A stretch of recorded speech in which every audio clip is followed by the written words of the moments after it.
The Hecatonchires were three giant brothers so powerful and terrifying that they were imprisoned by both Uranus and Cronus. Welcome to Deca Rankings. Here today we'll be going over the first-generation Greek titans, the original gods. Before Zeus, before the Olympians, before Mount Olympus was even a thing, 12 powerful beings ruled the cosmos with absolute authority.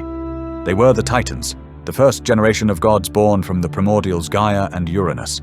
These were more than just powerful deities, they were living embodiments of cosmic forces who shaped reality itself. Today, we're looking at the 12 original Titans. Let's dive in. Number 12. Crius, Titan of constellations. Crius, also known as Krios, was the Titan of heavenly constellations and represented the southern pillar that held up the sky. His name literally means Ram, connecting him to the constellation Aries and the celestial south.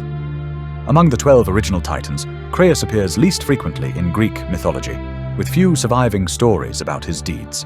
He married his half-sister Eurybia, a daughter of Pontus and Gaia, creating a link between the Sky Titans and sea deities. Together they had 3 sons, Astraeus, god of dusk and stars, Pallas, god of warcraft, and Perses, god of destruction. After the Titanomachy, the war between Titans and Olympians, Crius was imprisoned in Tartarus along with most of his siblings. His role as a pillar of the sky suggests he was one of the fundamental supports of cosmic structure. Though less celebrated than his siblings, Crius's position meant the heavens literally depended on his strength. Number 11. Coeus, Titan of intellect. Coeus was the Titan of intellect, inquiry, and the northern pillar of the heavens, representing the axis around which the stars revolved. His name is related to the Greek word for query, or questioning, marking him as a deity of rational thought and celestial knowledge. Like his brother Crius, Coeus served as one of the 4 pillars holding up the sky, specifically the northern one associated with the celestial pole. He married his sister Phoebe, the Titaness of prophecy and bright intellect, making them a power couple of wisdom and foresight. Their daughters were Leto, mother of Apollo and Artemis, and Asteria, goddess of falling stars and nocturnal oracles, ensuring their legacy lived on through the Olympian generation. Despite his association with intellect, few myths feature Coeus as a main character, suggesting his wisdom was more cosmic than personal. After the Titans' defeat, Zeus cast Coeus into Tartarus, where according to one account, he later went mad trying to escape. His pillar represented the mental pole around which rational thought orbits, making him essential to cosmic order, even if his stories are few. Number 10. Iapetus, Titan of mortality. Iapetus was the Titan of mortality, craftsmanship, and the western pillar of the cosmos, representing the boundary between day and night. His association with mortality is significant because his descendants would play crucial roles in the relationship between gods and humans.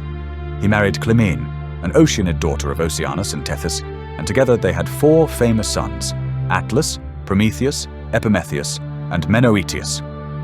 Through his children, Iapetus's bloodline became intimately connected with humanity's fate. Prometheus created or championed mankind, while Epimetheus married Pandora, the first woman. His position as the western pillar placed him at the edge of the world, where the sun sets and day dies, fitting for the Titan of mortality.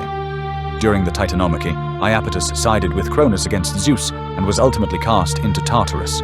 His name may derive from a word meaning piercer or stabber, possibly referencing mortality's piercing nature.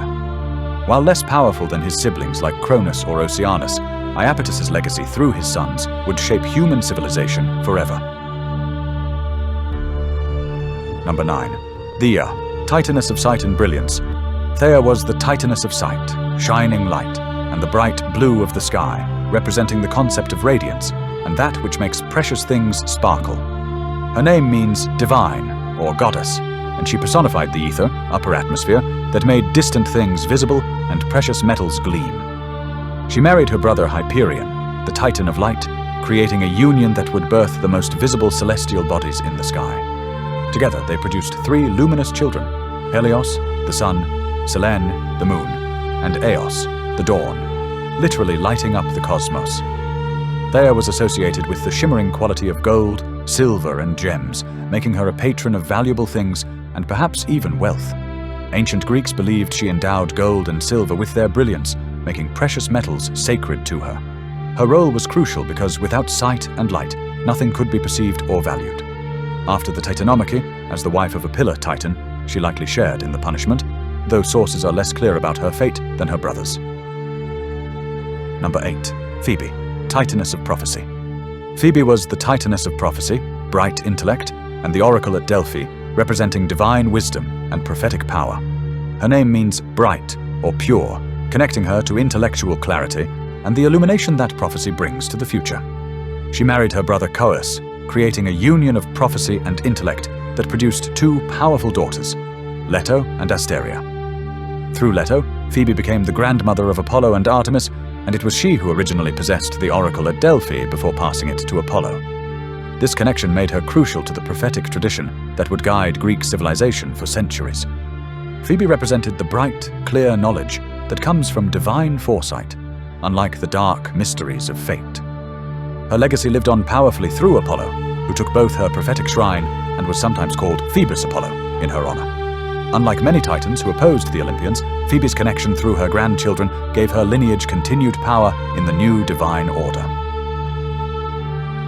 Number 7. Mnemosyne, Titaness of Memory. Mnemosyne was the Titaness of memory and remembrance, personifying the concept that allows us to preserve the past and learn from experience. In an oral culture like ancient Greece, memory wasn't just important, it was absolutely essential for preserving knowledge, history, law, and culture. Her name literally means memory or remembrance, and she represented both personal recollection and collective cultural memory. After the Titanomachy, unlike most Titans, Mnemosyne was not imprisoned because Zeus took her as a lover for 9 consecutive nights.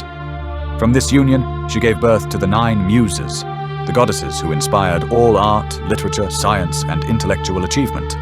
Through the Muses, Mnemosyne's influence on human civilization became enormous, as they guided poets, musicians, historians, and scholars. Without memory, there could be no learning, no art, no history, and no progress, making her power fundamental to civilization itself. Her favorable treatment by Zeus and her continued influence through her daughters shows that some Titan powers were too important to imprison. Number 6. Tethys, Titaness of Freshwater. Tethys was the Titaness of freshwater, nursing, and the distribution of Earth's waters through springs, rivers, and underground streams. She married her brother Oceanus, creating the most prolific divine couple in Greek mythology in terms of sheer number of offspring. Together they produced the 3,000 Oceanids, water nymphs, and numerous Potamoi, river gods, essentially creating all the freshwater systems of the ancient world. Tethys was considered a nursing goddess who nurtured all life through water, making her essential to survival. She represented the life-giving aspect of water, not the sterile sea, but the fresh, drinkable water that sustained all living things. During the Titanomachy, Tethys and Oceanus remained neutral, not taking sides in the war between Titans and Olympians. Because of this neutrality and her essential nature, she was neither imprisoned in Tartarus nor overthrown, continuing to fulfill her vital role. Her nurturing nature extended even to raising Hera when the young goddess was hidden from Cronus, showing her protective, motherly character. Number 5. Thamus, Titaness of Divine Law. Themis was the Titaness of divine law, natural order, custom, and the foundation of justice itself. Her name literally means that which is put in place, representing the natural order and divine rules that governed both gods and mortals. She personified the concept that there are cosmic laws that even the gods must follow, natural consequences, oaths, and the fundamental structure of justice. Themis served as Zeus's second wife after Metis, and together they had important daughters, the Horai, seasons, hours, and the Moirai, fates. Her children governed time's passage and destiny itself, showing how fundamental law creates the structure within which all things must operate. She was often depicted holding scales and a sword, prefiguring Lady Justice imagery that persists to this day. Themis regularly gave prophecies and good counsel at Delphi before Phoebe and later Apollo, making her a voice of divine wisdom. Unlike most Titans, she sided with Zeus during the Titanomachy, recognizing that cosmic law required the younger generation to succeed the older. Her importance to Zeus's rule was so great that she sat beside his throne as an advisor, making her one of the few Titans who thrived in the Olympian age. Number 4. Hyperion, Titan of Light. Hyperion was the Titan of heavenly light and the eastern pillar of the cosmos, representing the light that comes before dawn and makes the sun's arrival possible. His name means he who goes above, or he who watches from above, referring to his position bringing light from the heights of heaven. He married his sister Rhea, and together they created the most visible and essential celestial bodies. Helios, sun, Selene, moon, and Eos, dawn. Without Hyperion's light, the world would remain in eternal darkness, making him absolutely essential to life itself. As the eastern pillar, he held up the sky where the sun rises, literally supporting the heavens at the most critical point. His association with watchfulness and observation suggests he saw all that happened in the world as light illuminated it. During the Titanomachy, Hyperion fought against Zeus and was subsequently imprisoned in Tartarus with the other rebellious titans. Yet his legacy continued powerfully through his children, who maintained their cosmic duties even after their father's defeat, ensuring light continued to exist in the Olympian age. Number 3. Rhea, mother of the Olympians. Rhea was the titaness of fertility, motherhood, and the flow of time, but she's most famous for being the mother of the 6 original Olympian gods. She married her brother Cronus and seemed destined for a life of tragedy when her husband began swallowing their children whole to prevent a prophecy. Cronus had been warned that one of his children would overthrow him, just as he had overthrown his father Uranus, so he swallowed each newborn: Hestia, Demeter, Hera, Hades, and Poseidon. When Rhea became pregnant with Zeus, she couldn't bear to lose another child and devised a clever plan with her mother Gaia. She gave birth to Zeus in secret on Crete, then wrapped a stone in swaddling clothes and presented it to Cronus, who swallowed it without noticing. Zeus grew up hidden and eventually returned to force Cronus to regurgitate his siblings, leading to the Titanomachy. Rhea's courage and cunning made the Olympian age possible. Without her deception, Zeus would never have survived to lead the rebellion. After the war, she remained respected and honored, even worshipped alongside her children, particularly associated with mountain wilderness and wild nature. Number 2. Oceanus, Titan of the world ocean. Oceanus was the Titan of the great world ocean that the Greeks believed encircled the entire earth, representing the source of all fresh water. He was depicted as a serpentine or fish-tailed god whose body formed the cosmic river flowing around the edge of the world. With his wife Tethys, Oceanus fathered approximately 3,000 daughters, Oceanids, and numerous sons, Potamoi, river gods, making him arguably the most prolific progenitor in Greek mythology. Every river, stream, and spring ultimately flowed from Oceanus, making him the source of all fresh water, and therefore essential to all life. His domain was vast, not just the ocean but all waters, clouds, rain, and even underground water tables. Unlike his siblings, Oceanus remained neutral during the Titanomachy, refusing to fight against Zeus and the younger gods. This wisdom saved him from Tartarus, and he continued ruling his aquatic domain even after the Olympian takeover. His neutrality and essential nature meant that Poseidon, who would later rule the seas, had to coexist with the older Oceanus, showing respect for the primal power that predated Olympian authority. Number 1. Cronus, King of the Titans. Cronus was the leader and youngest of the 12 Titans, the god of time, harvest, and the destructive aspects of time that consume all things. His mother Gaia gave him a sickle and urged him to overthrow his tyrannical father Uranus, who had imprisoned his siblings. When Uranus came to lie with Gaia, Cronus castrated his father with the sickle, ending the first divine dynasty and establishing himself as king of the cosmos. Under Cronus's rule, the universe experienced a golden age. Humanity lived without suffering, aging, or death, and the world existed in perfect harmony. But Cronus lived in fear of the prophecy that one of his children would overthrow him, just as he had overthrown Uranus. This fear drove him to swallow each of his children with Rhea, committing the very tyranny he had once rebelled against. When Zeus eventually survived and forced him to regurgitate his siblings, Cronus led the Titans in the 10-year Titanomachy War against the Olympians.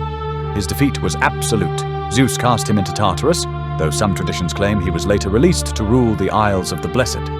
Cronus represents the cycle of time that brings both creation and destruction, the harvest that feeds, but also the reaping that cuts down all things. His reign and fall established the final cosmic order under Zeus, but his power over time itself made him the most formidable of all first-generation Titans. Bonus section: the Titan-era giants. Before we wrap up, we need to talk about 2 groups of beings who were born alongside the Titans, but were so terrifying that even their father Uranus couldn't stand them. These weren't Titans exactly, but they were children of Gaia and Uranus, making them the same generation as the 12 original Titans. Let me introduce you to some of the most powerful and feared beings in all of Greek mythology. The Cyclopes, the master craftsmen. The Cyclopes were 3 giant brothers, each with a single enormous eye in the center of their forehead, representing the focused vision of master craftsmen. Their names were Brontes, thunder, Steropes, lightning, and Arges, brightness, connecting them to the storm and sky. They were born to Gaia and Uranus alongside the Titans, making them uncles to the Olympian gods, but their monstrous appearance terrified their father. Uranus imprisoned them deep within Gaia's body, inside the Earth itself, causing her immense pain and contributing to her decision to have Cronus overthrow him. When Cronus took power, he didn't free his brothers. Instead, he cast them into Tartarus, the deepest abyss, where they remained for ages.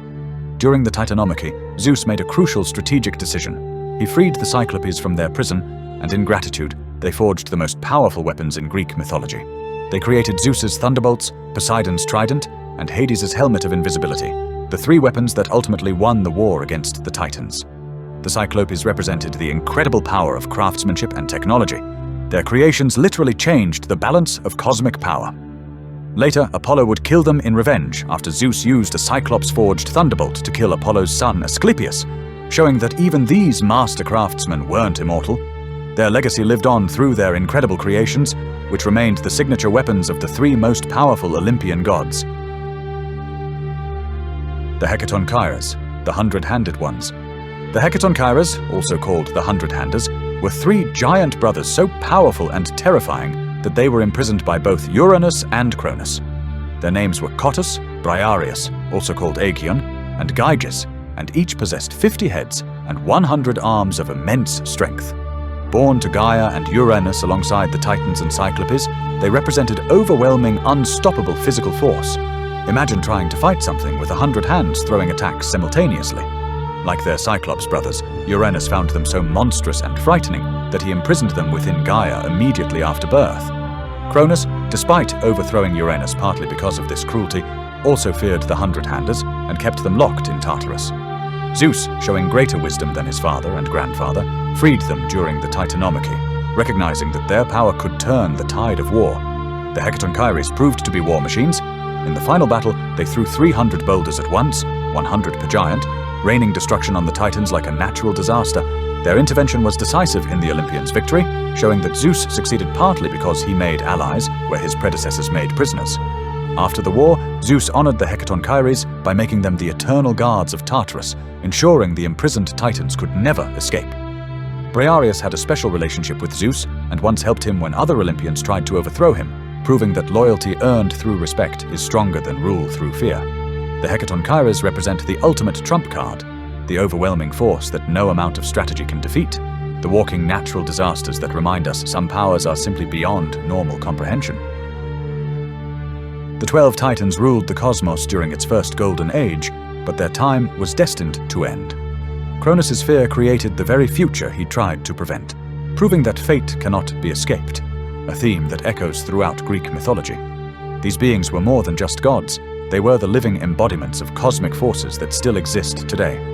If you enjoyed learning about the original gods, hit that like button and subscribe to Deka Rankings, because we're also covering the second generation of Titans. Which Titan do you think was most powerful? Let me know in the comments.